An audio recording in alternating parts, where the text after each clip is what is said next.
Welcome to SK TV news. ನಾನು ನಿಮ್ಮ ಪ್ರಭಯಸ್ವಾಮಿ. ಪ್ರತಿ ಶನಿವಾರದಂತೆ ಈ ಶನಿವಾರವೂ ನಿಮ್ಮೆದುರಿಗೆ ಒಂದು ಒಳ್ಳೆಯ ಸಂಚಿಕೆ ತಂದಿದ್ದೇನೆ. ಈ ಸಂಚಿಕೆ ತಮ್ಮ ಮನ ಮುಟ್ಟಿದರೆ ದಯವಿಟ್ಟು ನನ್ನ ಚಾನಲ್ ಸಬ್ಸ್ಕ್ರೈಬ್ ಮಾಡುತ್ತು, ಶೇರ್ ಮಾಡಿ. ಗೆದ್ದವನಿಗೆ ಸೋಲಬಾರದೆಂಬ ಭಯ ಇದ್ದರೆ ಸೋತವನಿಗೆ ಗೆಲ್ಲಬೇಕೆಂಬ ಛಲವಿರುತ್ತದೆ. ಎಷ್ಟೇ ಸಂಬಂಧಿಕರು ಸ್ನೇಹಿತರು ಇದ್ದರೂ ಕೂಡ ಕೆಲವೊಂದು ಸಮಯದಲ್ಲಿ ನಾವು ಒಂಟಿ ಅನ್ನಿಸಿಬಿಡುತ್ತದೆ. ನನ್ನಿಂದ ಸಾಧ್ಯವೇ ಎಂಬ ಪ್ರಶ್ನೆಯನ್ನು ನನ್ನಿಂದ ಸಾಧ್ಯ ಎಂದು ಬದಲಾಯಿಸುವುದೇ ಯಶಸ್ಸಿನ ಮೊದಲ ಹೆಜ್ಜೆ. ಒಳ್ಳೆಯವರ ಜೊತೆ ಒಳ್ಳೆಯವರಾಗಿರಿ, ಕೆಟ್ಟವರ ಜೊತೆ ಕೆಟ್ಟವರಾಗಬೇಡಿ. ಯಾಕೆಂದರೆ ನೀರಿನಿಂದ ರಕ್ತ ತೊಳೆಯಬಹುದು, ಆದರೆ ರಕ್ತದಿಂದ ರಕ್ತ ತೊಳೆಯಲು ಸಾಧ್ಯವಿಲ್ಲ. ಸಂತೋಷದ ರಹಸ್ಯವೆಂದರೆ ಕಡಿಮೆ ನಿರೀಕ್ಷೆಗಳನ್ನು ಹೊಂದಿರಬೇಕು. ಪದೇ ಪದೇ ಕಷ್ಟಗಳು ಬರುತ್ತಿವೆ ಅಂದರೆ ನಿನ್ನ ಹಣೆಬರ ಸರಿಯಿಲ್ಲ ಅಂತ ಅಲ್ಲ, ಮುಂದೆ ನಿನಗೋಸ್ಕರ ತುಂಬ ಒಳ್ಳೆಯ ದಿನಗಳು ಕಾಯುತ್ತಾ ಇರುತ್ತವೆ ಎಂದ ಅರ್ಥ. ಕಪಟ ಸಂಬಂಧಗಳ ಮಧ್ಯೆ ಇರುವುದಕ್ಕಿಂತ ಏಕಾಂಗಿ ಜೀವನ ಮಾಡುವುದೇ ನೆಮ್ಮದಿ. ನಡೆಯುವ ದಾರಿಯಲ್ಲಿ ನಿಯತ್ತು ಇದ್ದರೆ ತಡೆಯುವ ತಾಕತ್ತು ಯಾರಿಗೂ ಇರುವುದಿಲ್ಲ.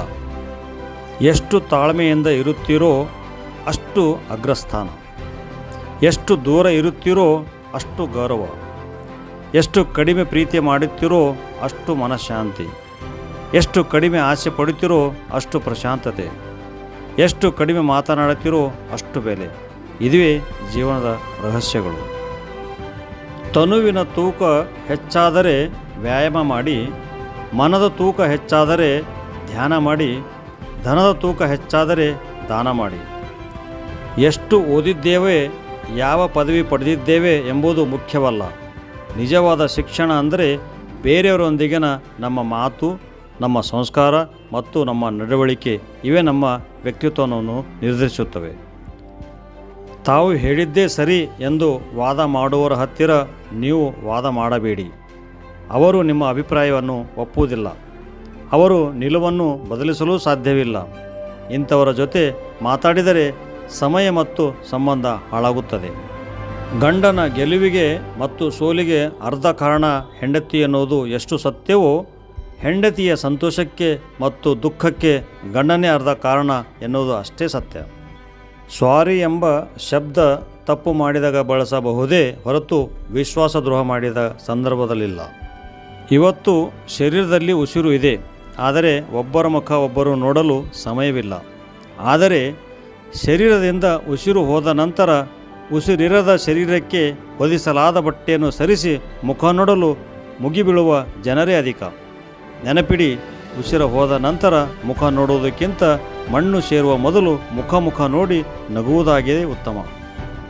ಹೆಂಡತಿಯ ಸೌಂದರ್ಯ ಗಂಡನಿಗೆ ಕಾಣುವುದಿಲ್ಲ, ಗಂಡನ ಒಳ್ಳೆಯ ಗುಣ ಹೆಂಡತಿಗೆ ಕಾಣುವುದಿಲ್ಲ.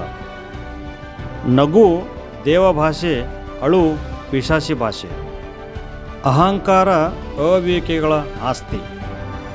ಒಬ್ಬರನ್ನು ಅತಿಯಾಗಿ ಸುಧಾರಿಸಲು ಹೋದರೆ ನೀನು ಅವರ ಶತ್ರುವಾಗುವೆ, ಎಚ್ಚರ. ಕಾಲಿಗೆ ಆದ ಗಾಯ ಹೇಗೆ ನಡೆಯಬೇಕೆಂದು ಕಲಿಸಿಕೊಟ್ಟರೆ ಮನಸ್ಸಿಗೆ ಆದ ಗಾಯ ಹೇಗೆ ಬದುಕಬೇಕೆಂದು ಕಲಿಸಿಕೊಡುತ್ತದೆ. ಮುಖ ಮಾತ್ರ ಸ್ವಚ್ಛವಾಗಿ ಇಟ್ಟುಕೊಂಡರೆ ಸಾಲದು, ಒಳಗಡೆ ಇರುವ ಮನಸ್ಸು ಕೂಡ ಸ್ವಚ್ಛವಾಗಿರಬೇಕು. ಒಂದು ಪಾಸಿಟಿವ್ ಮನಸ್ಸು ಎಲ್ಲದರಲ್ಲೂ ಒಂದು ಅವಕಾಶವನ್ನು ಹುಡುಕುತ್ತದೆ, ಆದರೆ ಒಂದು ನೆಗೆಟಿವ್ ಮನಸ್ಸು ಎಲ್ಲದರಲ್ಲೂ ಒಂದು ತಪ್ಪನ್ನು ಹುಡುಕುತ್ತದೆ. ಎಲ್ಲ ಗೊತ್ತಿದ್ದು ಗೊತ್ತಿಲ್ಲದಂತೆ ಇದ್ದು ಬಿಡು. ಅರ್ಥ ಮಾಡಿಕೊಂಡವರು ಜೊತೆಯಲ್ಲಿ ಇರುತ್ತಾರೆ, ಅನುಮಾನ ಪಟ್ಟವರು ದೂರ ಸರಿದು ಹೋಗುತ್ತಾರೆ. ಕನಸಿಗೂ ನನಸಿಗೂ ಒಂದು ವ್ಯತ್ಯಾಸವಿದೆ. ಕನಸು ಕಾಣಲು ಶ್ರಮವಿಲ್ಲದೆ ನಿದ್ದೆ ಬೇಕು, ನನಸು ಮಾಡಲು ನಿದ್ದೆಲ್ಲದೆ ಶ್ರಮ ಬೇಕು. ಬರೆದಿಟ್ಟಂತೆ ಜೀವನ ಮಾಡಲು ಯಾರಿಗೂ ಸಾಧ್ಯವಿಲ್ಲ, ಆದರೆ ಬರೆದಿಡುವಂತಹ ಜೀವನ ಮಾಡಲು ಸಾಧ್ಯ ಇದೆ ನಮಗೆ.